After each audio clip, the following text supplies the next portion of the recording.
కనిపిస్తుందా?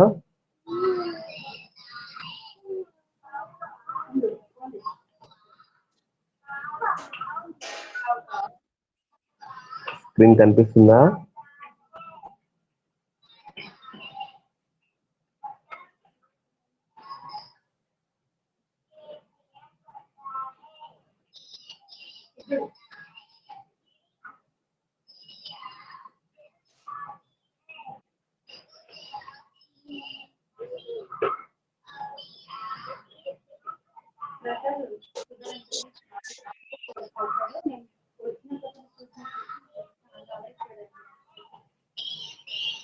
కనిపిస్తుందా స్క్రీన్ మీకు? రెస్పాండ్ అవ్వండి ఒకసారి. కనిపిస్తుంది sir. Okay, very good. So ప్రావస్థ నియమము అంటే ఏంటని చెప్పుకున్నాం మనము. సమతా స్థితిలో ఉన్న విజాతీయ వ్యవస్థలో ప్రావస్థల సంఖ్య, ఘటకాల సంఖ్య మరియు స్వాతంత్ర పరిమితుల సంఖ్యల మధ్య సంబంధాన్ని క్రింది సమీకరణ రూపంలో ప్రతిపాదించడమే అని చెప్పేసి అని అన్నారు. దాన్ని F=C-T+2. సో ప్రావస్థ అంటే ఏంటి, దానికి ఉదాహరణలు, అలాగే ఘటకాల సంఖ్య అంటే ఏంటి, దానికి సంబంధించిన ఉదాహరణలు, అలాగే స్వాతంత్ర పరిమితుల సంఖ్య, degrees of freedom, number of degrees of freedom కోసం కూడా మనము చూడొచ్చు కిందన. దానికి కూడా ఎగ్జాంపుల్స్ మనం చూసాము. మన ఏకఘటక వ్యవస్థలో ప్రత్యేకించి నీటి వ్యవస్థ కోసం మాట్లాడుతున్నాం. సమతా స్థితిలో నీరు అన్నది ఏకఘటకంగా ఉంటుంది. H2O అణువు ఉన్నది, H2O మనం సూచిస్తాం కాబట్టి అన్ని 3 ప్రావస్థల్ని కూడా H2O తోనే మనం సూచిస్తాం కాబట్టి ఇది ప్రావస్థ పథం కింద మనం చూసాము. వక్రాల కోసం మాట్లాడుకున్నాము. OA వక్రం, OC వక్రము, OA prime, OB, అలాగే ప్రాంతాలు AOC, AOB, అలాగే BOC. సో వీటికి సంబంధించినటువంటి మనం ఇక్కడ చెప్పాల్సింది ఏంటంటే ఆ వక్రం ఏంటి, ఆ వక్రం పక్కన మనకు సమతా స్థితిలో ఉన్నటువంటి ప్రావస్థలు ఏంటి, space number of degrees of freedom అన్నది మనకి F విలువ ఎంత వస్తుంది అన్నది, ఈ 3 విషయాలే మనం ఇక్కడ మాట్లాడతాం. ప్రతి వక్రానికి ప్రాంతానికి ఏంటంటే చెప్తారండి. వక్రము ఏం సూచిస్తుంది, ఆ వక్రం అన్నది దేనికి సూచిస్తుంది, లేదా ప్రాంతం ఏం సూచిస్తుంది అన్నది ఫస్ట్ థింగ్. సెకండ్ ఏం చెప్తాం మనము, అక్కడ ఎన్ని ప్రావస్థలు ఉంటాయి, ఆ ప్రావస్థల సమతా స్థితిలో ఏమన్నా ఉన్నాయా, ఇవన్నీ మనం చెప్పాల్సి ఉంటుంది.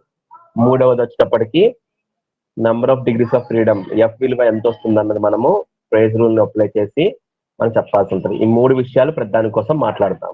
ఇప్పుడు OA వక్రం అన్నాం అనుకోండి. OA వక్రం అన్నది మీకు బాష్పీడన వక్రము. ఎందుకని ఇక్కడ మీకు సమతా స్థితిలో ఏముంటాయి, మీకు నీరు, నీటి ఆవిరి, ఈ 2 కూడా మీకు సమతా స్థితిలో ఉంటాయి. సో ఎన్ని ప్రావస్థలు ఉన్నాయి ఇక్కడ, మీకు 2 ప్రావస్థలు సమతా స్థితిలో ఉన్నాయి. ఓకే, సో OA వక్రం ద్వారాగా మనం ఏం చెప్పచ్చండి అంటే, ఉష్ణోగ్రతని మనము పెంచే కొలది బాష్పపీడనం అంటే ఇప్పుడు ఇలా చూసుకోవాలి. మీరు పైనుంచి మాట్లాడుకోండి, ఏ దగ్గర నుంచి కిందకి వెళ్తున్నాం అనుకోండి. చూడండి, ఉష్ణోగ్రత మీకు ఎక్కువ ఉన్నప్పుడు ఆటోమేటిక్ గా దాన్ని బాష్పపీడనము, ఉష్ణోగ్రతలు 2 ఎక్కువ ఉంటే దాని యొక్క బాష్పపీడనం కూడా ఎక్కువ ఉంటుంది. అలాగే బాష్పపీడనం తగ్గుతూ వస్తుంది మీకు. ఏ నుంచి ఓ దగ్గరకు వచ్చినప్పటికీ ఏమైంది, మీకు తగ్గుతూ వస్తుంది. అలాగే బాష్పపీడనం తగ్గించిన కొలది మనకి ఉష్ణోగ్రత తగ్గించిన కొలది కూడా మనకి ఉష్ణోగ్రత, పీడనం, ఈ 2 కూడా మీరు తగ్గిస్తున్నప్పుడు ఆటోమేటిక్ గా బాష్పపీడనం అన్నది తగ్గుతూ వస్తూ ఉంటుంది.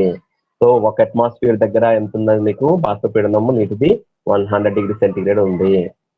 అర్థమైంది కదండి. సో ఓ దగ్గర వచ్చినప్పటికీ ఎంత ఉందండి మీకు అంటే, ఓ దగ్గర మీకు 1 అట్మాస్ఫియర్ దగ్గర 0 డిగ్రీస్. 1 అట్మాస్ఫియర్ దగ్గరే మనం మాట్లాడుకుంటే 0 డిగ్రీస్ కోసం చెప్తాము. ఓకే, సో ఇది 1 అట్మాస్ఫియరిక్ ప్రెషర్, ఇది 0 డిగ్రీస్. సో ఇది వక్రం అన్నమాట 1 అట్మాస్ఫియర్ దగ్గర. అలా కాకుండా మనకి అది ఓ దగ్గర ఎంత ఉంటుంది అన్నది మనం చూసినట్లయితే మనకి 4.58 mmHg దగ్గర 0.0098 డిగ్రీ సెంటీగ్రేడ్ ఉంది అని చెప్పుకోవచ్చు. అలాగే ఇక్కడ ఉన్నటువంటి మరొక విషయం కూడా మనం మాట్లాడాల్సింది ఏంటంటే, పాయింట్ ఏ దగ్గర మీకు సందిగ్ధ పీడనం 218 అట్మాస్ఫియర్స్, అలాగే దానికి సంబంధించినటువంటి ఉష్ణోగ్రత, సందిగ్ధ ఉష్ణోగ్రత 374 డిగ్రీ సెంటీగ్రేడ్. ఏంటంటే ఈ 2 విషయాలు మనం మాట్లాడుకుంటున్నాం ఇక్కడ అంటే, దేనికి ఇది సందిగ్ధ పీడనము, సందిగ్ధ ఉష్ణోగ్రతలు అని అంటున్నామంటే, ఆ మీదికి పీడనం కానీ లేదా ఆ మీదికి ఉష్ణోగ్రతలు కానీ మీకు అక్కడ ఉన్నటువంటి ప్రావస్థలు మీకు ఏమొద్దండి, మనం వేరుపరచలేము ఇక్కడ. ఆ మీదికి ప్రావస్థల్ని మనము గుర్తించలేము, వేరువేరుగా మనం గుర్తించలేము. అర్థమైంది కదా, నీరు నీటి ఆవిరిని మన మీదకి మనం గుర్తించలేము.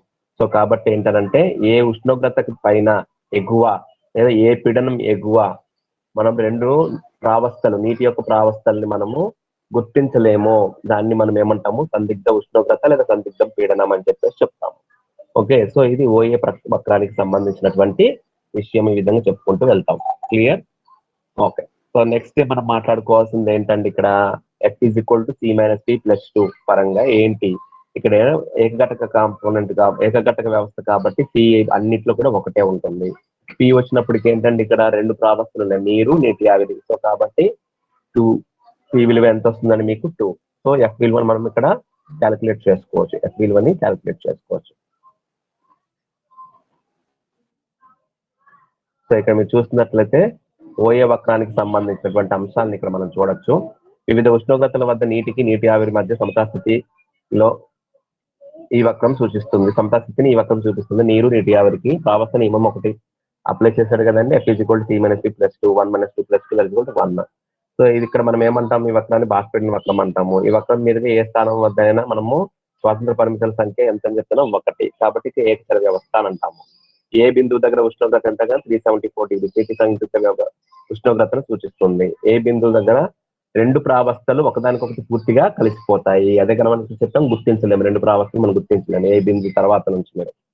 ఓకే, సో ఈ విధంగా మనము సందిగ్ధ ఉష్ణోగ్రత కోసం మాట్లాడాము. ఇక సందిగ్ధ పీడనం కోసం కూడా మెన్షన్ చేయొచ్చు మీరు. ఓకే, సో అది ఓఏ వక్రానికి సంబంధించినటువంటి విషయం. ఇంకా ఓబి వక్రానికి వద్దాం. ఓబి వక్రం అంటే ఏంటండి మీకు, ఓబి వక్రం అంటే సో ఇది ఓబి వక్రం. ఓబి వక్రం వచ్చినప్పటికీ ఏంటది, సో దిస్ ఇస్ ఓబి వక్రం. దీన్నే ఏమంటాం, నేను ఉత్పత్తన వక్రం అని చెప్పేసి అంటాము. అంటే సబ్లిమేషన్ కర్వ్ అంటాం నేను, సబ్లిమేషన్ కర్వ్. ఎందుకని ఇక్కడ మీకు మంచుకి నీటి ఆవిరికి మధ్యలో మీకు ఏముందండి, సమతాస్థితి అనేది ఉంది. మంచుకి నీటి ఆవిరికి అంటే ఘనస్థితికి వాయుస్థితికి రెండింటికి మధ్యలో సమతాస్థితి ఉంది.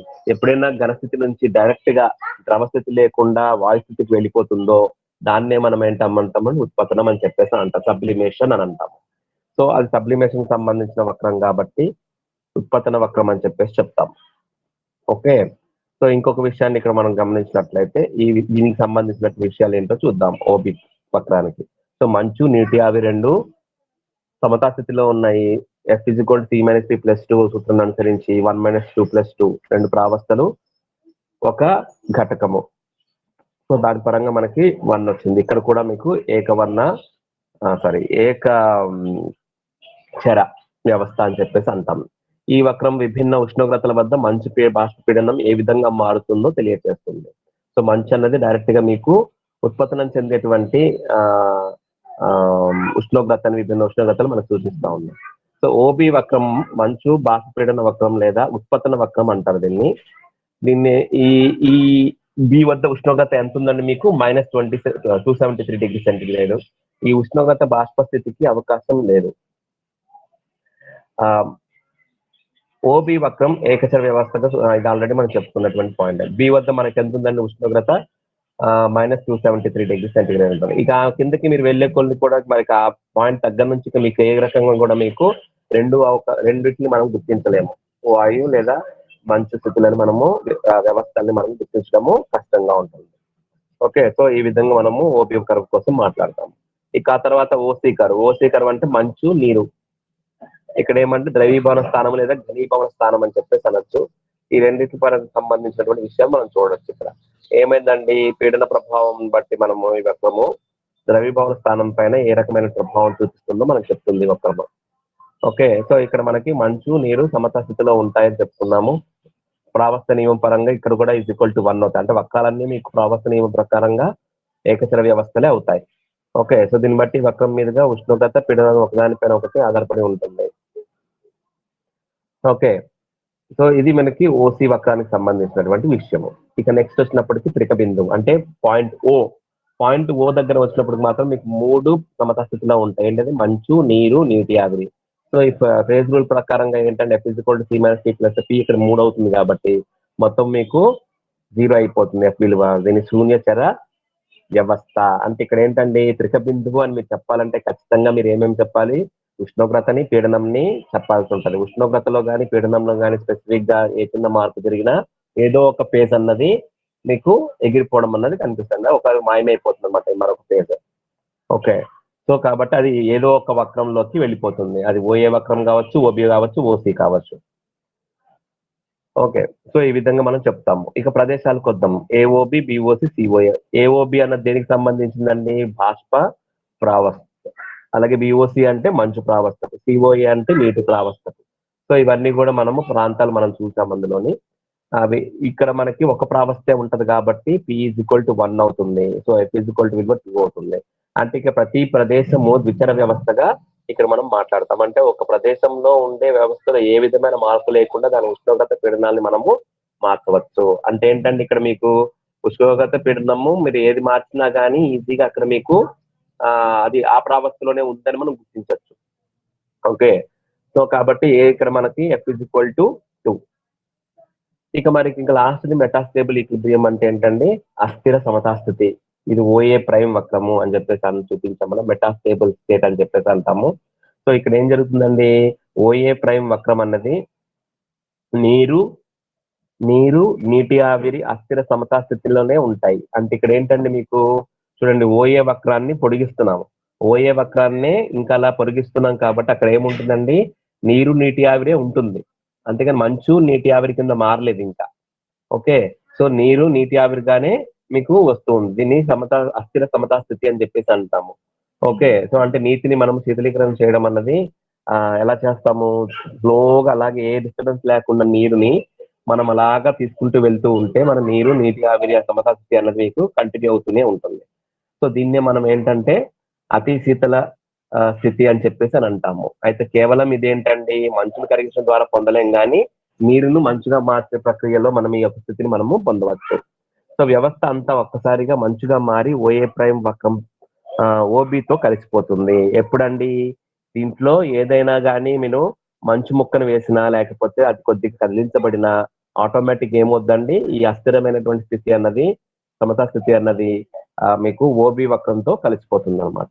ఓకే, సో ఈ విధంగా మనము దీన్ని మెటాస్టేబుల్ ఈక్విలిబ్రియం అని చెప్పేసి, అంటే అస్థిర సమతాస్థితి అని చెప్పేసి చెప్పడం జరిగింది. ఓకే, సో ఇది మనకి పూర్తిగా నీటి వ్యవస్థ కోసం ప్రావస్థ నియమం ఏ విధంగా ఉంటాయి, ఏకఘటక వ్యవస్థ కోసం మనం మాట్లాడుకున్నాం. ఓకే, సో ఇది అందరికి అర్థమైందని నేను అనుకుంటున్నాను. నీటి వ్యవస్థ కోసం అర్థమైందా, ఒకసారి రెస్పాండ్ అవ్వండి. ఆల్రెడీ గత క్లాస్ లో చెప్పుకోలేదే కాబట్టి నేను ఫాస్ట్ గా దాన్ని రివైజ్ చేసినట్టు వెళ్ళిపోయాను. అర్థమైందా మీకు?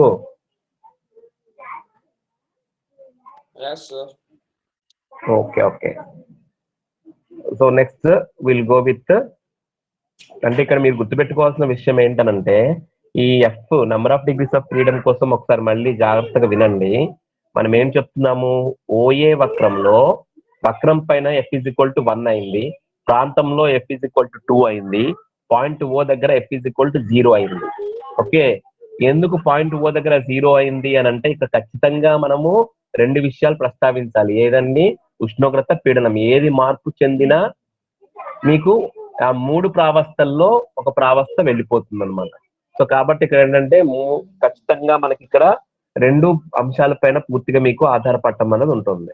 అదే ఇక్కడ మీరు గమనించినట్లయితే వక్రంలో గమనించినట్లయితే చూడండి, మీకు వక్రంలో మీకు పీడనం కదిలించినప్పుడు ఆటోమేటిక్ గా మీకు ఏమవుతుందండి, పీడనం కదిలించిన దాని అనుగుణంగా మీకు ఉష్ణోగ్రత మారుతూనే ఉంటుంది ఆ వక్రంలో.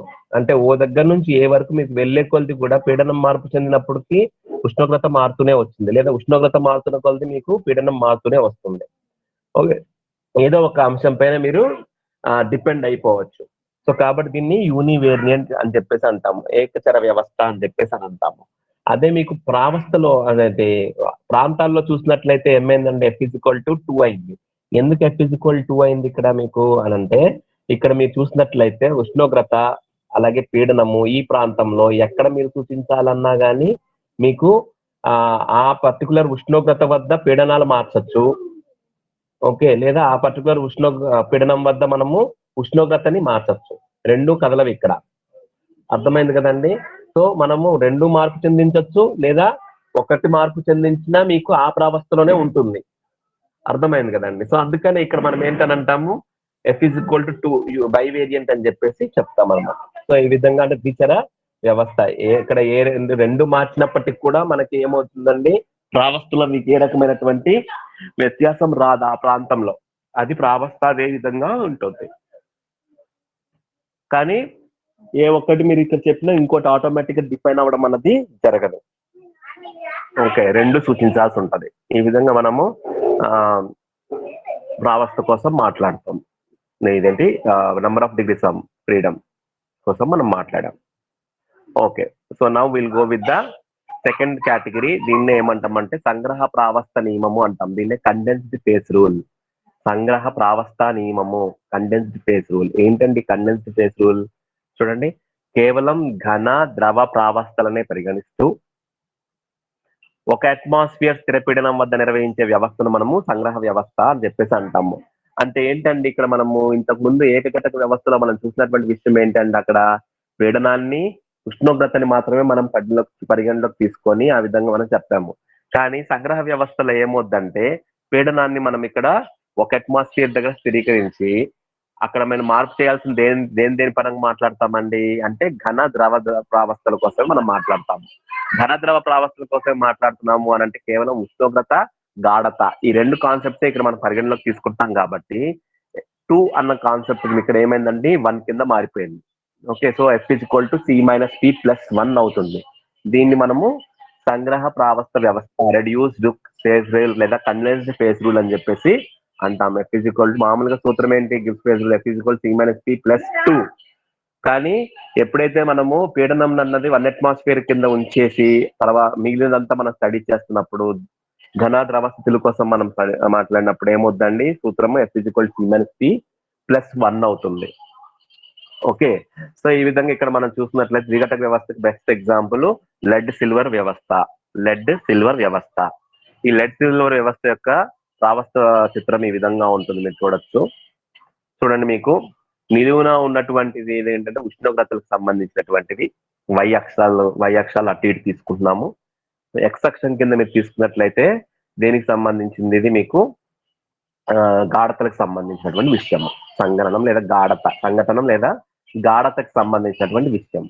ఓకే, ఇక్కడ మనం తీసుకుంటుంది ఏంటండి, రెండు లోహాలను తీసుకుంటున్నాము, లెడ్ అలాగే సిల్వర్. రెండు లోహాలు తీసుకొని లోహానికి దానికి సంబంధించినటువంటిది ఇంకో దానికి కలుపుతూ వెళ్తున్నప్పుడు ఎలాగ మన యొక్క వాటి యొక్క ఉష్ణోగ్రతల బాష్పీడనాల్లో ఏ విధమైన మార్పులు వస్తూ ఉంటాయి, లేదా ఘనీభవన స్థానంలో, బాష్పీడనం కాదు ద్రవీభవన స్థానం లేదా ఘనీభవన స్థానంలో ఏ విధమైన మార్పులు వస్తూ ఉంటాయి అన్నది మనం ఇక్కడ స్టడీ చేయొచ్చు.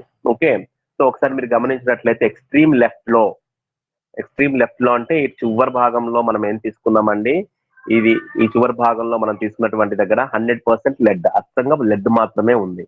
అలాగే ఇక్కడ ఎక్స్ట్రీమ్ రైట్ లో చూసినట్లయితే ఎక్స్ట్రీమ్ రైట్ లో ఇక్కడ మీకు 100% సిల్వర్ మాత్రమే ఉంది. సో లెడ్, సిల్వర్ వాటి యొక్క ద్రవీభవన స్థానం లేదా ఘనీభవన స్థానం ఎంత ఉందండి, లెడ్ కి అయితే గనక 327 డిగ్రీ సెంటిగ్రేడ్ ఉంది, సిల్వర్ కి అయితే కనుక 961 డిగ్రీ సెంటిగ్రేడ్ ఉంది. ఓకే, సో ఇక్కడ మీకు 100% అన్నాం కాబట్టి ఇక్కడ మిక్సింగ్ అన్నది లేదు. అంటే లెడ్ లో సిల్వర్ లేదు, సిల్వర్ లో లెడ్ లేదు, దేనికి అది 100% ఉంది. ఓకే, సో ఇక్కడ మీరు చూసినట్టు ఎక్స్ట్రీమ్ లెఫ్ట్ లో ఏం తీసుకున్నాం, మనము లెడ్ తీసుకుంటున్నాము. ఎక్స్ట్రీమ్ రైట్ లో ఏం తీసుకున్నాము, సిల్వర్ తీసుకున్నాము. కుడి వైపున సిల్వర్, ఎడం వైపున లెడ్, ప్యూర్ సిల్వర్ తీసుకున్నాము. వాటి యొక్క ఘనీభవన స్థానాలని మనం గుర్తించాము. 327 డిగ్రీస్ లెడ్ కి, 961 డిగ్రీస్ సిల్వర్ కి. ఓకే, ఇప్పుడు మీరు జాగ్రత్త చూడండి, లెడ్ పరంగా మాట్లాడుతున్నాను. లెడ్ 100% ఉంది, దీనికి సిల్వర్ యాడ్ చేస్తున్న కొలది అంటే ఏంటండి, మీరు ఈ డైరెక్షన్ లో మూవ్ అవ్వాలి. అర్థమైంది కదండి. సిల్వర్ యాడ్ చేసే కొలది ఏమవుతూ ఉందండి, మీకు దాని యొక్క ఘనీభవన స్థానం అనేది తగ్గుతూ వచ్చింది. ఎంతవరకు తగ్గుతూ వచ్చింది, ఎట్ పాయింట్ సి వరకు తగ్గుతూ వచ్చింది ఘనీభవన స్థానం. ఆ మీదికి ఏమవుతుందండి, మీకు చూడండి, ఆ మీదికి ఏమవుతుంది, మీకు సి పాయింట్ తర్వాత నుంచి ఇంకా సిల్వర్ యాడ్ చేసిన కొలది ఏమైందండి, మీకు ఘనీభవన స్థానం అన్నది పెరుగుతూ వస్తుంది. ఓకే, సో అది లెడ్ కి సిల్వర్ యాడ్ చేయడం వలన దాని యొక్క పరిస్థితి ఏ విధంగా ఉంటుందని ఇక్కడ మనం చూస్తున్నాం. అర్థమైంది కదండి. లెడ్ కి సిల్వర్ యాడ్ చేయడం ద్వారాగా, కలపడం ద్వారాగా ఏమవుతుందని మీకు దాని యొక్క ఘనీభవన స్థానం అన్నది తగ్గుతూ వస్తుంది. ఒక పర్టికులర్ పాయింట్ ఎంతండి, 303 డిగ్రీ సెంటిగ్రేడ్ వద్ద. అర్థమైంది కదండి. ఎగ్జాక్ట్ 303 డిగ్రీ సెంటిగ్రేడ్ వద్ద దాని కాంపోజిషన్ ఎంత ఉందండి, ఇక్కడ మీకు 2.4% సిల్వర్ మాత్రమే దానికి యాడ్ చేస్తుంది. 2.4% సిల్వర్ యాడ్ చేసిన దాని వరకు మీకు 303 డిగ్రీ సెంటిగ్రేడ్ ఉంటుంది. ఆ మీదికి ఇంకా మీరు సిల్వర్ యాడ్ చేసే కొలది కూడా ఏమవుతుందని మీకు ఘనీభవన స్థానం పెరుగుతూ వచ్చింది. ఓకే, సో అది మనం సిల్వర్ పరంగా లెడ్ కి సిల్వర్ యాడ్ చేయడం దాన్ని బట్టి మాట్లాడుతున్నాం. ఇప్పుడు ఈ డైరెక్షన్ లో మాట్లాడదాము, అంటే రైట్ నుంచి లెఫ్ట్ కి వెళ్ళే పరిస్థితి చూద్దాము. సిల్వర్ కి ఘనీభవన స్థానం ఎంత ఉందని చెప్పి 961 డిగ్రీ సెంటిగ్రేడ్ ఉంది. ఇప్పుడు దానికి ఏం చేస్తున్నామండి, లెడ్ యాడ్ చేసుకుంటూ వెళ్తున్నాము. యాజ్ యూజువల్ ఇందాక తగ్గినట్టే ఇక్కడ కూడా తగ్గుతూ వస్తూ ఉంది, గ్రాడ్యువల్ గా మీకు తగ్గుతూ వస్తూ ఉంది. ఎంత దగ్గరకు వచ్చినప్పటికీ సి దగ్గరకు వచ్చినప్పటికీ తగ్గుతూ వచ్చింది. అంటే 2.4% సిల్వర్ అయిపోయి లెడ్ ఎక్కువ శాతం అయినంత వరకు మీకు తగ్గుతూ వచ్చింది. ఆ మీదకి మీకు ఇంకా లెడ్ యాడ్ చేసే కొలది కూడా ఏమైందండి, మీకు ఘనీభవన స్థానము పెరుగుతూ వచ్చింది. అంటే సిల్వర్ తగ్గే కొలది కూడా మీకు ఇక్కడ ఏమైందండి, ఘనీభవన స్థానము పెరుగుతూ వచ్చింది. అర్థమైంది కదండి. సో అంటే 2.4 డిగ్రీస్ పర్సంటేజ్ సిల్వర్ అయిపోయినప్పటికీ మీకు మినిమం టెంపరేచర్ అన్నది నోట్ అయింది 303 డిగ్రీ సెంటిగ్రేడ్ అని చెప్పేసి చెప్తాం. 303 డిగ్రీ సెంటిగ్రేడ్. అర్థమైంది కదండి. ఇది దీని యొక్క పరిస్థితి ఎట్లాగా మీకు చేంజ్ అయింది అనేది మాట్లాడుతున్నాం.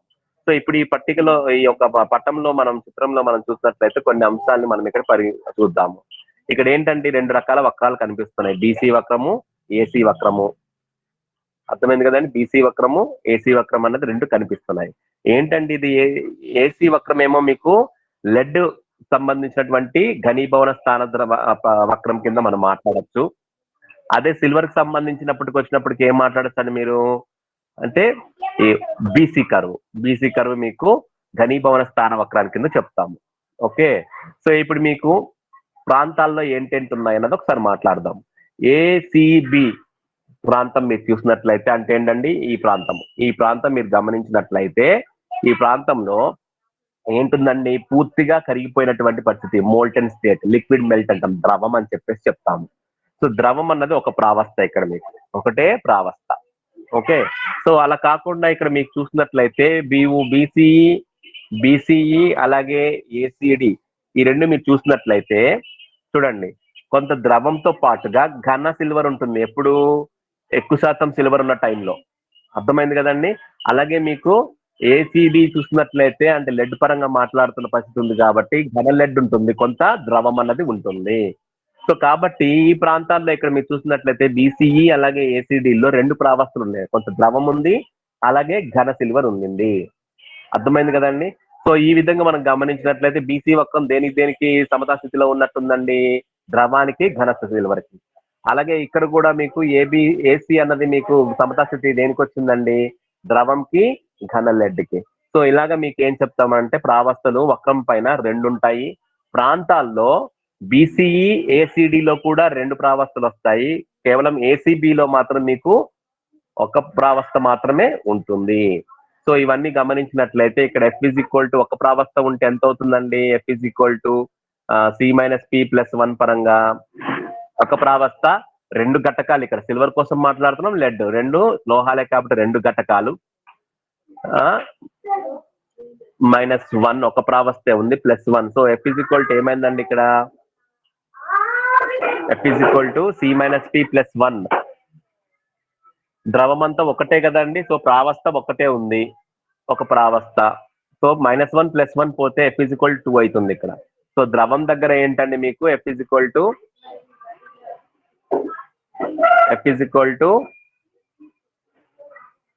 అవుతుంది. ఏదండి దీని పరంగా ద్రవం పరంగా మాట్లాడినప్పుడు. అదే ఇప్పుడు ఘనస్థితి కోసం ఏది ఏసీడీ కానీ లేదా బీసీఈ కనుక చూసినట్లయితే F C-P+1 అనే సూత్రం పరంగా చూసినట్లయితే ఎంత 8 ప్రావస్థలు ఇక్కడ 2 ఉన్నాయి, 2 - 2 + 1. So 2 cancel 0. సో F 1 అవుతుంది. అర్థమైంది కదండి. సో ఈ 2 కూడా మీకు ఈ విధమైనటువంటి పరిస్థితి చూపిస్తాయి. అండ్ నెక్స్ట్ ప్రత్యేకించి ఇక్కడ మనం మాట్లాడుకోవాల్సింది ఎక్కడ ఉంది అని అంటే పాయింట్ సి. పాయింట్ సికి సంబంధించినటువంటి విషయం మాట్లాడదాము. మీరు ఒకసారి గమనించినట్లయితే ఈ పాయింట్ సిని యూటెక్టిక్ బిందువు అని అంటారు. అక్కడ పాయింట్ ఓని ట్రిపుల్ పాయింట్ ఆఫ్ వాటర్ అని అంటాము. ఇక్కడ ఏంటండి యూటెక్టిక్ బిందువు అని చెప్పేసి అంటాం. యూటెక్టిక్ బిందువు ఏంటండి యూటెక్టిక్ బిందువు? ఇక్కడ మీరు గమనించినట్లయితే ద్రవము ఘనలెడ్ అని అంటే ఇదొక రెండు ప్రావస్థలు. అలాగే ఇక్కడ కూడా ద్రవము ఈ మూడు కూడా అంటే ద్రవము ఘనలెడ్ ఘన సిల్వర్ ఇలా తీసుకోండి. ఎందుకంటే ఇందులో రెండు ద్రవాలు ద్రవంతోనే సమానం కాబట్టి ఇక్కడ మనం చూడాల్సిన విషయం ఏంటనంటే ద్రవము అలాగే ఘనలెడ్ ఘన సిల్వర్ మొత్తం మూడు కూడా ఏమైనాయండి ఇక్కడ మీకు ప్రావస్థలో ఉన్నాయి. మొత్తం అంతా కూడా సమతా స్థితిలో ఉన్నాయి. ఎక్కడ పాయింట్ సి దగ్గర. అర్థమైంది కదండి. సో అప్పుడు F = ఎంత అవుతుందండి పాయింట్ సి దగ్గర? సి అనేటప్పటికి ఇక్కడ 2 మైనస్ ఎన్ని ప్రావస్థలు ఉన్నాయి ఇక్కడ? మొత్తం 3 ప్రావస్థలు 3+1. సో ఆటోమేటిక్ ఏమైందండి =0 అయిపోయింది. సో యూటెక్టిక్ పాయింట్ దగ్గర మీకు ఎంత ఉందండి? It is non variant. అంటే దీని యొక్క కాంపోజిషన్ అలాగే ఉష్ణోగ్రత అన్నది పక్కాగా ఇక్కడ మనము సూచించాల్సి ఉంటది. ఉష్ణోగ్రత ఎంత అండి? 303 డిగ్రీ సెంటీగ్రేడ్లు. అలాగే దాని కాంపోజిషన్ 2.4% సిల్వర్, 2.4% సిల్వర్ అన్నది ఉండిందనమాట. ఓకే, సో ఈ విధంగా మనము యూటెక్టిక్ పాయింట్ కోసం మాట్లాడతాము. అయితే 303 డిగ్రీ సెంటీగ్రేడ్ దిగువన ఉష్ణోగ్రతలు చూసినట్లయితే మనము అవన్నీ కూడా మీకు అక్కడ మీరు చూడొచ్చు జాగ్రత్తగా. ఘనలెడ్ యూటెక్టిక్, ఘన సిల్వర్ యూటెక్టిక్ మిశ్రమాలు అన్నవి మీకు అలాగా కలిసే ఎగ్జిస్ట్ అయి ఉంటాయి అన్నమాట. అర్థమైంది కదండి. సో ఈ విధంగా అంటే ఒక సిల్వర్ కి లెడ్ యాడింగ్ చేయడం వలన వచ్చేటువంటి పరిస్థితులు ఏ విధంగా ఉంటాయి, అలాగే లెడ్ కి సిల్వర్ యాడ్ చేయడం వలన ఉండేటువంటి పరిస్థితులు ఏ విధంగా ఉంటాయి, ఈ మొత్తం అంతా కూడా ఈ పట్టంలో మనము చూపించవచ్చు అనమాట. అర్థమైంది కదండి. సో ఈ విధంగా అంటే మొత్తము ద్రవ పరిస్థితి అన్నది మీకు 303 డిగ్రీస్ పైన ఉంటుంది, కానీ అది కిందన ఎక్కడ కూడా మీకు ఉండదు. పూర్తిగా మీకు ఘనలెడ్డే ఉంటుంది. ఓకే, సో ఈ విధంగా మనకి 303 డిగ్రీ సెంటీగ్రేడ్ అన్నది ప్రప్రథమంగా మీరు గుర్తుపెట్టుకోవాలి. క్లియర్? సో ఇదే అంశాలను ఒకసారి ఇక్కడ మనం చూద్దాము. కిందన సిల్వర్ లెడ్ వ్యవస్థకు మనము ద్విఘటక వ్యవస్థ మనం కూడా చెప్పచ్చు. ద్విఘటక వ్యవస్థ ఇక్కడ పైన మెన్షన్ చేసి ఉంటారు. ద్విఘటక వ్యవస్థ దీన్ని లెడ్ సిల్వర్ వ్యవస్థ అంటాము. ఈ సంగ్రహ ప్రావస్థ నియమాన్ని మనము అనువర్తింపచేస్తాం. ఇక్కడ వచ్చినప్పుడు ఏసీ వక్రము లెడ్ ద్రవీభవన స్థానం కోసం మాట్లాడుతుంది. అలాగే బీసీ వక్రము సిల్వర్ ద్రవీభవన స్థానాన్ని కోసం మాట్లాడుతుంది. వాటి ఉష్ణోగ్రతలు మాట్లాడతాము. దానిలో ఎన్ని మీకు సమతా స్థితిలో ప్రావస్థలు వస్తున్నాయి అన్నది కూడా మనము చూస్తాము. ఘనలెడ్ ద్రవము, అలాగే ఇక్కడికి వచ్చి ఘన సిల్వర్ ద్రవము. సో ఆ విధంగా F విలువలు ఎంత ఉంటాయి అన్నది కూడా చూస్తాం మనము. రెండు కూడా ఏకచర వ్యవస్థలు. ఓకే, తర్వాత వచ్చినటువంటి పరిస్థితి ఏంటండి? కిందకి వెళ్తే యూటెక్టిక్ బిందువు కోసం మాట్లాడే యూటెక్టిక్ బిందువు అంటే ఏంటండి అనేది కూడా మనం చూసాము. ఇక్కడ పాయింట్ సి దగ్గర సంబంధించిన విషయం. ఓకే, సో ఇక్కడ ఏమేమి సమతా స్థితిలో ఉంటే 3 ప్రావస్థలు సమతా స్థితిలో ద్రవము, ఘనలెడ్, ఘన సిల్వర్. సో ఆ పరంగా శూన్యచర వ్యవస్థ కోసం మనం ఇక్కడ చెప్పేసి F = 0 అయిపోతుంది కాబట్టి. అలాగే యూటెక్టిక్ స్థానానికి సంబంధించినటువంటి మిశ్రమం కూడా మనము యూటెక్టిక్ చూడండి అత్యల్ప ద్రవీభవ స్థానం కూడా మనకు చూపిస్తుంది మొత్తము. అంటే సిల్వర్ లెడ్ కలిపినప్పుడు వాటి యొక్క ద్రవీభవ స్థానంలో అత్యల్ప ద్రవీభవ స్థానం ఏదవుతుందండి? 303 డిగ్రీ సెంటీగ్రేడ్లు అవుతుందని చెప్పేసి ఇక్కడ మనం చెప్తుంది. దాన్నే యూటెక్టిక్ ఉష్ణోగ్రత అని కూడా చెప్పచ్చు. యూటెక్టిక్ ఉష్ణోగ్రత. సో వాటి యొక్క సంఘటన ఎంత ఉంటుందండి? 97.6. లెడ్ అయితే సిల్వర్ 2.4% ఉంటుంది. అర్థమైంది కదండి. మీరు 2.4% సిల్వర్ అని గుర్తుపెట్టుకుంటే ఆటోమేటిక్ గా మిగిలిందే లెడ్ ఉంటుంది కాబట్టి ఇబ్బంది ఉండదు. ఓకే, తర్వాత ఏసీబీ అంటే దిగువ 303 టెంపరేచర్స్ కన్నా దిగువ ఉన్నటువంటి పరిస్థితి ఏముంటుంది అన్నది కూడా మనం చూడొచ్చు. సారీ, ఏసీబీ అంటే ఇప్పుడు ద్రవ వ్యవస్థ కదండి. ఓకే, సో ఏసీబీ అని అంటే ఇట్ ఈస్ రైట్. ఏసీబీ అని అంటే ఈ విధంగా ఈ ప్రాంతాన్ని ఏసీబీ అంటాం. ఇక్కడ ఓన్లీ మనకి లిక్విడ్ మెల్ట్ అంటే కేవలం ద్రవం మాత్రమే ఉంది. సో ఇక్కడ కూడా మనం గమనించినట్లయితే ఏంటేంటి ఉంటుంది అన్నది ఇక్కడ మనం చూడొచ్చు. ఏసీబీలో ప్రదేశంలో ఒకే ఒక ద్రవ ప్రావస్థ ఉంటుంది. F = 2 అవుతుంది. ద్విచర వ్యవస్థ అని చెప్పేసి అంటాము. సో ఏదైనా మనం నిర్ణయించాలంటే ఉష్ణోగ్రత అలాగే సంఘటనని కంపల్సరీగా మనం సూచించాల్సి ఉంటుంది. అలాగే ఏసీడీ బీసీ ప్రదేశాల్లో 2 ప్రావస్థలు ఉన్నాయి కాబట్టి F = 1 ఏకచర వ్యవస్థలు అయిపోయాయి. అర్థమైంది కదండి. సో ఇది జస్ట్ మీరు ఇక్కడ చెప్పాల్సిన విషయాలు ఏంటంటే ప్రావస్థ నియమం చిత్రంలో ఆ చిత్రం చాలా జాగ్రత్తగా మీరు ఆ విలువల్ని గుర్తుపెట్టుకొని ఆ పరంగా నోట్ చేయాలి. వక్రాలు ప్రదేశాలు అందులో ఉండేటువంటి ప్రావస్థల సమతా స్థితులు మాట్లాడి ఎస్ విలువల్ని మనం చెప్పాల్సి ఉంటుంది. ప్రత్యేకించి ఏమన్నా అంశాలు అందులో ఉండుంటే అంటే ఉష్ణోగ్రతలు చెప్పడం కానీ లేకపోతే గాఢతలు ఇలాంటి స్పెసిఫిక్ గా మెన్షన్ చేయాల్సిన ఏమన్నా ఉంటే సందిగ్ధ ఉష్ణోగ్రతలు ఇలాంటివి ఏమన్నా కానీ మీకు అక్కడ ఉంటే స్పెసిఫిక్ గా చెప్పాల్సినవి అలాంటివి చెప్పాల్సి ఉంటుంది. Okay, so that's it with the silver lead system. సాధారణంగా ఈ యొక్క మెయిన్ దీనికి అప్లికేషన్ ఉందండి, మీకు సిలబస్ లా చెప్పినట్టు లేరు, బట్ ఏంటంటే ఒకసారి మీకు అది కూడా చెప్తాను. డీసిల్వరైజేషన్ ఆఫ్ లెడ్ అంటే ఏంటంటే లెడ్ లో సిల్వర్ ని మనం ఏం చేస్తున్నామండి, వేరుపరుస్తున్నాం అనమాట. లెడ్ నుంచి సిల్వర్ ని వేరుపరిచేటువంటి ప్రక్రియ అన్నది మనం ఏం చేస్తామనంటే దాన్ని పెటిన్సన్స్ ప్రాసెస్ అని అంటారు. పెటిన్సన్ ప్రాసెస్ అంటే యూజువల్ గా ఇక్కడ మనకి దీనికి ఎక్కువ మనం యూజ్ చేసే వక్రం ఏంటంటే బీసీ వక్రం. బీసీ వక్రం అన్నది మీకు ఇక్కడ జాగ్రత్త చూసుకోవాలి. అంటే మీకు సిల్వర్ లో లెడ్ మలినాలు కనుక ఉన్నట్లయితే ఏం చేస్తామండి అని అంటే యూజువల్ గా ఈ అంటే తక్కువ శాతం ఉంటే కనుక లెడ్ మలిమ ఎంత ఉండాలంటే చాలా తక్కువ శాతం ఉండాలి. సో అట్లాంటప్పుడు ఏం చేస్తామనంటే మనము దాని యొక్క వాళ్ళు సంఘటనను బట్టి వాటి యొక్క ఘనీభవన స్థానం దగ్గరికి వెళ్తాము. ఘనీభవన స్థానం కన్నా కూడా మనము ఇంకా దాటి నుంచి ఎక్కువ వెళ్ళాలి. తర్వాత దాన్ని ఏం చేస్తామనంటే అంటే ఏంటి బీసీ కరువు పైనకి వెళ్తాం మనము. అంటే ఫర్ ఎగ్జాంపుల్ నాకు ఇది ఎంత శాతం ఉంది అనుకున్నాము. ఓకే, అంటే దీనిలో సిల్వర్ కొంత శాతం ఉంది, లెడ్ చాలా తక్కువ శాతం ఉంది అనుకున్నాము. దాన్ని ఏం చేస్తున్నాను, నేను ఉష్ణోగ్రతను పెంచి కరిగించుకుంటూ అలాగే వెళ్తే ఘనీభవన స్థానం వస్తుంది. ఇంకా మీదికి వెళ్ళాలి మనం కొంత టెంపరేచర్ వరకు అంతే. తర్వాత ఏం చేస్తామండి, దాన్ని తిరిగి మనము కూల్ చేస్తూ ఉండాలి. అర్థమైంది కదా. దాన్ని స్లో కూలింగ్ చేస్తున్నప్పుడు ఏమవుతుందంటే ఈ ఘనీభవన స్థానం వక్రం కిందకి వెళ్ళినప్పటికీ చూడండి, ద్రవం అన్న ద్రవం పార్ట్గా ఉంటుంది. ఘన సిల్వర్ అంటే ద్రవం అంటే ఏంటంటే ఇక్కడ మీకు యూజువల్ గా లెడ్ అన్నది ద్రవ రూపంలో ఉండిపోతూ ఉంటుంది. ఘన సిల్వర్ మాత్రమే విడిగా సెపరేట్ అవుతా, అంటే ఘన సిల్వర్ అన్నది మీకు ఏమవుతా ఉంటుందండి, వేరుపరచడం అన్నది జరుగుతూ ఉంటుంది. సిల్వర్ అన్నది ఘన పదార్థంగా వస్తూ ఉంటుంది. ద్రవ పార్ట్ అన్నది మనం తర్వాత దాన్ని శుభ్రంగా తొలగించేసుకుని ఘనంగా ఉన్నట్టు దాన్ని ఫిల్టర్ చేసుకుంటా ఉంటారు.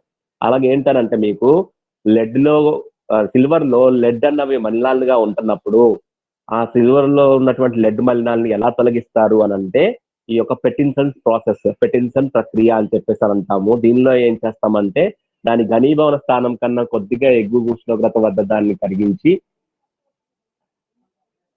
తర్వాత దాన్ని మెల్లిగా మనం కూల్ చేస్తున్నప్పుడు దాని ఘనీభవన స్థానం దిగువకు వచ్చినప్పుడు ఏమవుతుందనంటే ఘన సిల్వర్ అన్నది వేరుపడుతూ ఉంటది. ఈ ద్రవంలో మీకు ఏముండిపోద్దంటే లెడ్ అన్నది ఉండిపోతుంది. తద్వారాగా మన ఫిల్టరేషన్ పద్ధతి ద్వారాగా ఆటోమేటిక్ గా సిల్వర్ ని వేరుపరచవచ్చు. అర్థమైంది కదండి. సో ఇది అప్లికేషన్స్ పరంగా బాగా ఉపయోగకరంగా ఉన్నటువంటిది. Clear? Okay, so next will go with the last part of this chapter. ఏంటంటే సోడియం క్లోరైడ్ నీటి వ్యవస్థ. సోడియం క్లోరైడ్ నీరు వ్యవస్థ ఏంటండి సోడియం క్లోరైడ్ నీరు వ్యవస్థ అని అంటే ఈ వ్యవస్థలో చూడండి ద్విఘటక వ్యవస్థ అని అంటాం. ఎందుకని ఇందులో 2 కాంపోనెంట్స్ ఉన్నాయి, NaCl అలాగే H2O. సో కాబట్టి దీన్ని ద్విఘటక వ్యవస్థ అని చెప్పేసి అని అంటాము. సో ఇందులో మనం గమనించినట్లయితే 4 ప్రావస్థలు ఉంటాయండి. ఏంటంటే అవి మంచు, NaCl2H2O, ద్రావణం. సో అంటే ఏంటంటే ఇక్కడ మీరు గమనించినట్లయితే NaCl హైడ్రేటెడ్ ఫామ్ లో కూడా ఒక వ్యవస్థ కింద మనం చెప్తాం, ఒక ప్రావస్థ కింద ఉంటుందన్నమాట. ఓకే, సో అలాగా మీకు ఇక్కడ మంచు, NaCl2H2O అలాగే ద్రావణం అన్న 4 ప్రావస్థలు ఇందులో ఉంటాయి. దీని యొక్క పట్టం ఈ విధంగా ఉంటుంది, ప్రావస్థ పట్టం అన్నది, చిత్రం అన్నది. ఒకసారి గమనించినట్లయితే చూడండి, ఇక్కడ మీకు ఫస్ట్ ఇది NaCl గాఢత కోసం మాట్లాడుతున్నాము, ఇలా పెరుగుతూ ఉంటుంది. ఫస్ట్ మనం ఏంటంటే ఇక్కడ లెఫ్ట్ లో కంపల్సరీగా లెఫ్ట్ లో ఏంటుంటుంది మీకు ఓన్లీ H2O తీసుకున్నాము. మీకు తెలుసు దాని యొక్క నీటి ఘనీభవన స్థానం ఎంత అండి, 0 డిగ్రీ సెంటీగ్రేడ్. దీనికి ఉప్పు యాడ్ చేసిన కొలది కూడా ఏమవుతా ఉంటదంటే మీకు సాధారణంగా ఇది మంచి ఎగ్జాంపుల్ మనకి ఏంటండి, గతంలో ఇప్పుడు అన్ని కూడా మనకి కూలెంట్స్ ఫ్రీజర్స్ వచ్చేసాయి. గతంలో మనకి 0 డిగ్రీ కన్నా తక్కువ ఉండాలి అన్నప్పుడు ఏది ఐస్ ఫ్యాక్టరీల్లో కానీ లేకపోతే ఇలాగ ఐస్ ని దాని యొక్క 0 డిగ్రీ సెంటిగ్రేడ్ కన్నా తక్కువ దాని యొక్క ఘనీభవన స్థానం రావాలి అని అంటే ఏం చేస్తామండి, ఇంకా కూలింగ్ మనం తీసుకురావాలి. 0 డిగ్రీస్ కన్నా ఇంకా లో టెంపరేచర్స్ వెళ్ళాలి అని అంటే దానికి ఏం చేస్తాం, మనము సోడియం క్లోరైడ్ యాడ్ చేస్తూ ఉంటాం. సాల్ట్ యాడ్ చేసినప్పుడు కొలిది ఏమవుతుందండి, దాని యొక్క ఘనీభవన స్థానం అన్నది తగ్గుతూ వస్తూ ఉంటుంది. ఎంతవరకు తగ్గుతూ ఉంటుంది అని అంటే మీకు 0 డిగ్రీస్ వరకు వెళ్తుంది. ఐ మీన్ -21 డిగ్రీస్ వరకు వస్తుంది అనమాట. అర్థమైంది కదండి. -21 డిగ్రీస్ వరకు వెళ్ళిన కొలది మీకు NaCl యాడ్ చేసిన కొలది మీకు -21 అవుతుంది. ఆ మీదికి మీరు ఇంకా NaCl దానికి యాడ్ చేస్తూ ఉన్నారంటే సంతృప్త ద్రావణం తీసుకోవాలండి ఇక్కడ. అర్థమైంది కదండి. 0 డిగ్రీ సెంటిగ్రేడ్ అంటే మీరు తీసుకున్నటువంటి నీటికి సంతృప్త ద్రావణం అవుతూ వస్తూ ఉంటది. అప్పుడు ఏమవుతుందండి, ఆటోమేటిక్ గా NaCl యాడ్ చేసిన కొలది సంతృప్త ద్రావణం అవుతూ ఉంటుంది. ఎక్కడికి వెళ్తుందండి, 0 పాయింట్ O దగ్గరికి వచ్చిన వరకు మీకు ఏమవుతుందండి, ఉష్ణోగ్రత తగ్గుతూ వచ్చింది. ఘనీభవన స్థానం అనేది తగ్గుతూ వచ్చింది, -21 డిగ్రీస్కి వచ్చింది. తర్వాత ఏమైందండి, మీరు NaCl యాడ్ చేసిన కొలది ఇక్కడ మీకు హైడ్రేటెడ్ ఫామ్ కనిపిస్తుంది. NaCl అన్నది 2H2O ఫార్మాట్ లో ఉంటుంది. అర్థమైంది కదండి. NaCl అన్నది హైడ్రేటెడ్ ఫామ్ లోకి వెళ్తుంది. ఎక్కడి వరకు, పాయింట్ B వరకు అని అంటే ఇంకొంత వరకు యాడ్ చేసిన కొలది. ఇక ఆ మీదికి మీరు ఎంత యాడ్ చేసిన NaCl అది NaCl 2H2O కాకుండా ప్యూర్ NaCl అయిపోతుంది. అర్థమైంది కదండి. ఇక్కడ మీరు చూసినట్లయితే మీరు ఉష్ణోగ్రత అన్నది మీకు పెరుగుతూనే ఉంటుంది కంటిన్యూగా. BC అని చూపించారు కానీ C అన్నది ఎండ్ పాయింట్ కాదు, ఇంకా మీకు అలాగా వెళ్ళిపోతూనే ఉంటుంది. అర్థమైంది కదండి. ఇక ఆ మీదికి మీరు ఎంత యాడ్ చేసినా లేకపోతే ఏమంటారు దాన్ని, ఉష్ణోగ్రత పరంగా మీరు మాట్లాడితే ఉష్ణోగ్రత అలా పెరుగుతూనే ఉంటుంది తప్ప తగ్గేటువంటి పరిస్థితి ఉండదు.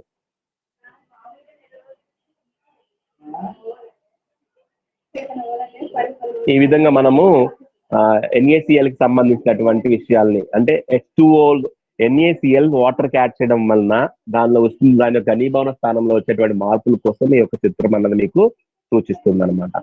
అర్థమైంది కదండి. సో ఇలాగ మనము ఇది కూడా చాలా అప్లికేటివ్ గా ఉండేటువంటి విషయము. సాధారణంగా ఈ విధంగా కూడా చెప్తారు, హౌ ఘనీభవన స్థానము, నీటి యొక్క ఘనీభవన స్థానము లవణం యాడ్ చేసిన కొలది, లవణం కలిపిన కొలది ఏ విధంగా మార్పు ఉంటుంది, లేదంటే effect of salt on water system, అంటే నీటి వ్యవస్థ పైన NaCl యొక్క ప్రభావము అన్నది కూడా మనం ఇక్కడ చెప్పచ్చు అనమాట. అర్థమైంది కదండి. సో అలాగా అడిగినా కానీ ఇదే క్వశ్చన్ రాస్తారు. NaCl యొక్క ప్రభావం నీటి వ్యవస్థ పైన NaCl యొక్క సాల్ట్ యొక్క ప్రభావం అని చెప్పేసి అడిగినా ఇదే రాయాలి. విఘటక వ్యవస్థ అన్నప్పుడు మీరు లెడ్ సిల్వర్ అయినా రాయొచ్చు, లేదా NaCl వాటర్ సిస్టమ్ అయినా రాయొచ్చు. ఓకే. సో ఇందులో మనం చూసినట్లయితే చూడండి, మనకి 3 వక్రాలు కనిపిస్తున్నాయి. OA వక్రము, OB వక్రము, BC వక్రము.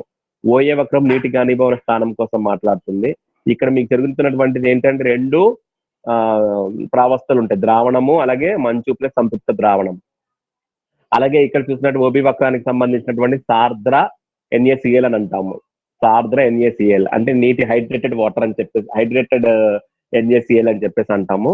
సో ఇది కూడా మీకు 2 కూడా మీకు ఏం జరుగుతుంది, ద్రావణీయతల వక్రం అని చెప్పేసి అన్న సార్ద్ర NaCl ద్రావణీయత వక్రం అని చెప్పేసి అని అంటాం. ఇక్కడ దీనికి 2 NaCl సంతృప్త ద్రావణము ప్లస్ NaCl 2H2O ద్రావణం అన్నది మీకు సమతాస్థితిలో ఉంటాయి. అలాగే అనార్ద్ర NaCl అంటే నీటి అణువులు పూర్తిగా లేకుండా ఉన్నటువంటిది అన్నదంట, ఎన్హైడ్రస్ NaCl ద్రావణీయత వక్రము అని చెప్పేసి అని అంటాము BC వక్రాన్ని. ఇక్కడ కూడా మీకు NaCl సంతృప్త ద్రావణము ద్రావణానికి మధ్యలో మీకు సమతాస్థితి అన్నది ఉంటుంది. ఇక మిగిలింది మొత్తం మనకి BOC ఎగువ ప్రాంతం అంతా కూడా మీకు ఏంటండి, ద్రావణం అయిపోతుంది. ఈ విధంగా మనము చెప్పచ్చు. OA వక్రానికి ఇదిగోండి వక్రానికి సంబంధించినటువంటి ఎన్ని ప్రావస్థలు వచ్చాయండి, అక్కడ మీకు ద్రావణం ఉంది, మంచు ఉంది.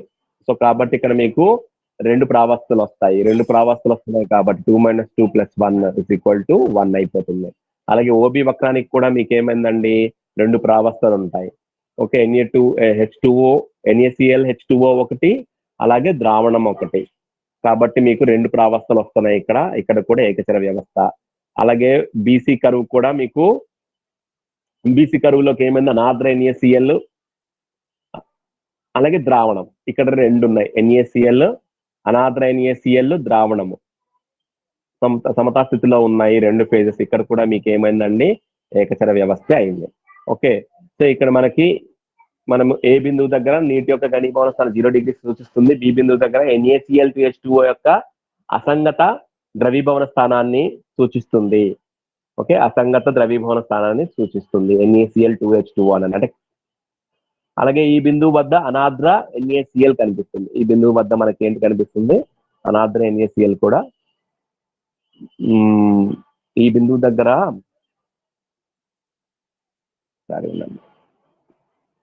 ఓకే, పాయింట్ ఓ దగ్గర అంటే ఇక్కడ మీకు ఏంటంటే ఇక్కడ మీకు గమనించినట్లయితే ఓబి వక్రం అన్నది చాలా స్లాంటింగ్, దాన్ని ఏమంటారు, వక్రము వాల్ అన్నది మీకు చాలా తక్కువగా ఉంటది. వాల్ ఎక్కువ అంటారు, తక్కువ అంటారు, దీన్ని వాల్ చాలా తక్కువ ఉంటుంది. అంటే ఏంటండి, ఆల్మోస్ట్ స్ట్రైట్ లైన్ లాగా అంటే వర్టికల్ లైన్ లాగా కనిపిస్తుంది అనమాట.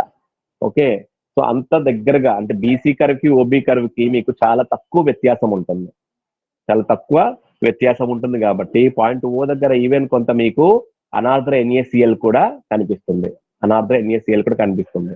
సో కాబట్టి ఆటోమేటిక్ ఇక్కడ మూడు పేజెస్ అన్నది మీకు సమతా స్థితిలో ఉంటాయి. కాబట్టి ఇది మీకు పూర్తిగా F=0 అయిపోతుంది ఈ పరిస్థితిలో. ఓకే, ఏది ఓ బిందువు దగ్గర, బీసీ వక్రం దగ్గర అయితే మీకు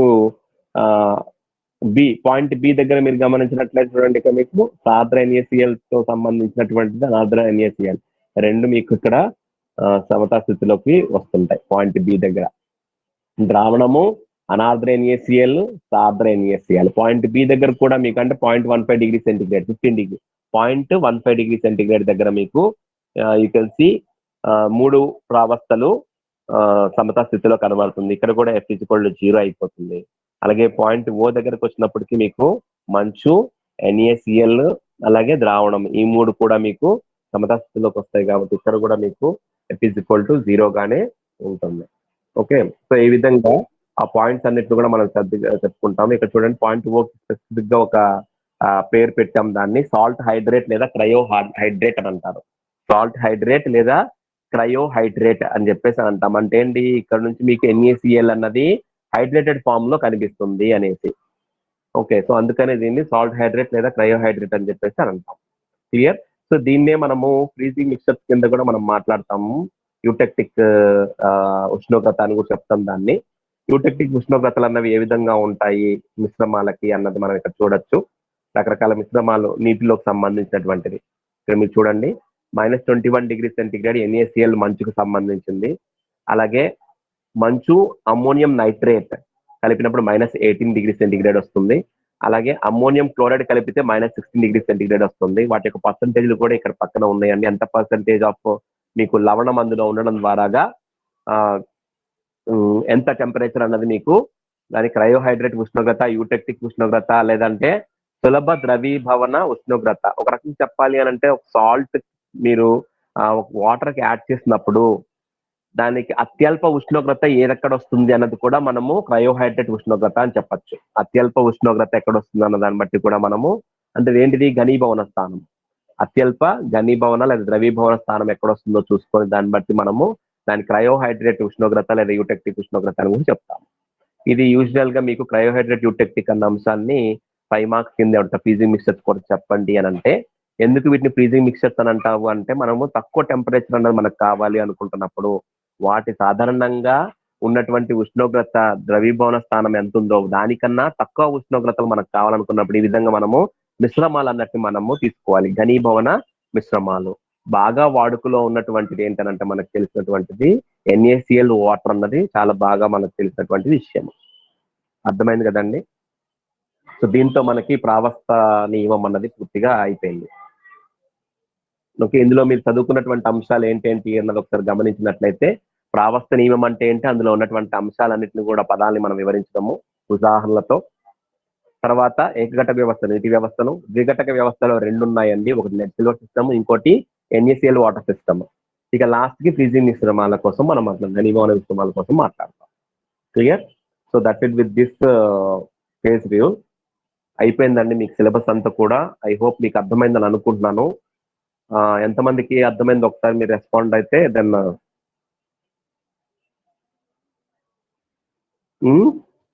టోటల్ సిలబస్ ప్రెసెంట్ క్లాసా సార్? అంత అయిపోయింది, ఇంకేం లేదు, సిలబస్ అలా అయిపోయింది. ఓకే, యూనిట్ 1 యూనిట్ 2 వచ్చినప్పటి 2 యూనిట్లు మీకు స్పెక్ట్రోస్కోపీకి సంబంధించింది. ఏంటేంటి అది అంటే UV visible, molecular spectroscopy, UV visible అనేది 2 ఒకటి. ఇక తర్వాత దాంట్లోనే మీకు యూనిట్ 2 వచ్చినప్పటికీ అందులో కూడా 2 చాప్టర్లు. ఒకటి ఏంటంటే ఐఆర్, ఎన్ఎంఆర్. 3వ యూనిట్ వచ్చినప్పటికీ కణాధార ధర్మాల కోసం మాట్లాడుతున్నాం. 4వ యూనిట్ ఎలక్ట్రోకెమిస్ట్రీ. 5వ యూనిట్ లో కొంత భాగం ఎలక్ట్రోకెమిస్ట్రీ ఉంది ఒక చాప్టర్ కింద. 2వ చాప్టర్ వచ్చి ఫేజ్ రూల్, ప్రావస్థ నియమం. ఇక్కడ మీకు చాయిస్ చేసుకోవచ్చు అండి. ప్రావస్థ నియమం ఒకటి చదువుకొని మీరు ఇది దీన్ని వదిలేసేయచ్చు, ఇబ్బంది లేదు. ఖచ్చితంగా ప్రావస్థ నియమం నుంచి పక్కా ఎస్ఏ క్వశ్చన్ అయితే వస్తుంది. అర్థమైంది కదండి? కంపల్సరీగా ప్రావస్థ నియమము వదలకుండా చదువుకోండి. ఎస్ఏ అలాగా షార్ట్ ఆన్సర్ కూడా దాని నుంచి రాసేయచ్చు, ఇబ్బంది ఉండదు. ఓకే, సో అది విషయము. సిలబస్ అంతా అయిపోయింది. నేను మీకు గ్రూప్ లో క్వశ్చన్స్ పోస్ట్ చేస్తాను, యూనిట్ వైజ్ క్వశ్చన్స్. జాగ్రత్తగా ఆ క్వశ్చన్స్ అన్ని కూడా ఇక్కడ నుంచి రోజు మీరు అసైన్మెంట్ రాయడమే, చదవడం రాయడం, ఇదే కాన్సెప్ట్ చేయాలి. క్లియర్? సిలబస్ కంప్లీట్ చేస్తాను మీకు కూడా. ఒకసారి అందరు కూడా మెటీరియల్ ఉంది, మొత్తం మెటీరియల్ మీకు పీడిఎఫ్ ఫార్మాట్ లో పెట్టేశాను. మీరు అసైన్మెంట్ రాస్తున్నప్పుడైనా అట్లీస్ట్ ఒక బుక్ పెట్టుకోండి. క్వశ్చన్ వైజ్ గా అవే ఉంటాయి కాబట్టి మీరు ఒకసారి రాసుకోవడం ఎగ్జామ్స్ అప్పుడు ఈజీగా మీకు ఇబ్బంది లేకుండా ఉంటుంది. ఈరోజు న్యూస్ వచ్చిందండి దీనికోసము. ఏంటంటే ఎట్టి పరిస్థితుల్లో ఆగస్టు 31 కల్లా final year exams, second year exams మొత్తం కూడా కంప్లీట్ చేసేయాలని చెప్పి యూజీసీ గైడ్ లైన్స్ వచ్చాయి. సో కాబట్టి నాకు తెలిసి మీకు మంత్ ఎండింగ్ కల్లా ఎగ్జామ్ స్టార్ట్ చేస్తారండి, లేదా ఆగస్ట్ ఫస్ట్ వీక్ లో అయినా మీకు ఎగ్జామ్ స్టార్ట్ అయిపోతాయి, ఫస్ట్ ఇయర్ వాళ్ళవి మీవి. సో కాబట్టి మీకున్న చాలా తక్కువ టైము. మీరు ఒక షెడ్యూల్ వేసుకోండి. అన్ని సిలబస్లు అయిపోయాయా మీవి? సబ్జెక్టుకు సంబంధించినవి అయిపోయిందండి. మ్యాథ్స్ అయిపోయిందండి, మ్యాథమెటిక్స్ అయిపోయింది, ఇప్పుడు కెమిస్ట్రీ అయిపోయింది. కెమిస్ట్రీ అయింది సార్.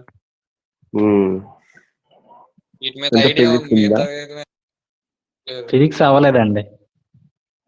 ఫిజిక్స్ అయితే క్లాసెస్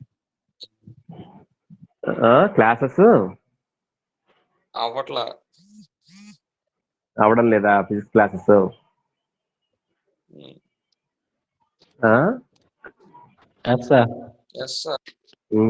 పూర్తి చెప్పట్లేదు ఆయన. ఆన్లైన్ క్లాస్ కూడా చెప్పట్లేదా? స్టార్ట్ చేశారండి, ఇంకా యూనిట్ కూడా అవ్వలేదు. ఒక్క యూనిట్ కూడా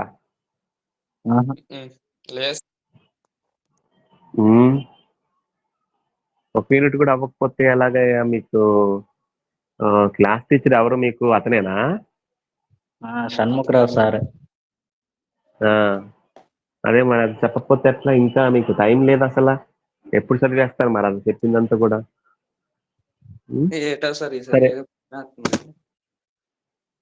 సరే, ముందైతే మరి అయిపోయిన వరకు అయితే మాత్రం పూర్తిగా చదివేసేయండి అవి. మరి ఎందుకంటే అప్పుడు మళ్ళీ ఫిజిక్స్ మొత్తం ఒకసారి ఆయన గబగబా పాస్ చెప్పారనుకోండి, వాటితో పాటు మళ్ళీ ఇవి చదవాలని అంటే మీకు కష్టమైపోద్ది. ఇవి చదివేసి ఉంటే అప్పుడు అది చదవడం మీకు ఇబ్బంది అనిపించదు. సో కాబట్టి నేను క్వశ్చన్స్ అన్ని మోస్ట్లీ ఈరోజు ఈవినింగ్ కల్లా కానీ రేపు మార్నింగ్ కల్లా కానీ మీకు పోస్ట్ చేస్తాను యూనిట్ వైజ్ గా. ఆ యూనిట్ వైజ్ క్వశ్చన్స్ మీరు జాగ్రత్తగా అసైన్మెంట్ లాగా రోజు 2 క్వశ్చన్స్ చొప్పున చదువుకొని రండి. చదువుకొని వచ్చి మరి నేను ఆన్ చేస్తాను, వీడియోలో ఆన్ చేయాలి. ఆ 1 hour టైంలో మీరు ఉండాలి నా ఎదురుగా, అలా నేను చూస్తుంటాను మీరు రాయడం. సరే సార్. సరే sir. Okay okay then take care. Bye. Bye sir.